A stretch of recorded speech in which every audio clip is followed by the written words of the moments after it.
Hi everyone, my name's David Mitchell and I'm going to be your teacher this semester for Grammar 2. I'm really happy that you're taking my class and welcome. So this semester we're going to be reviewing a little bit of grammar that you may have studied before, such as simple present and simple past, but we're also mainly going to be studying new grammar, sentence structure, superlatives, comparatives, the future, present perfect. You're going to be doing small projects with video. You're going to be doing some writing because I really want you to improve your grammar both in your speaking and in your writing. So I hope we're going to have a lot of fun and enjoy the class, and I can't wait to get started.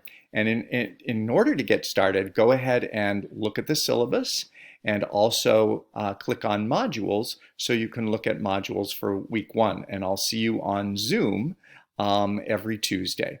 Okay? Looking forward to working with you this semester. Bye.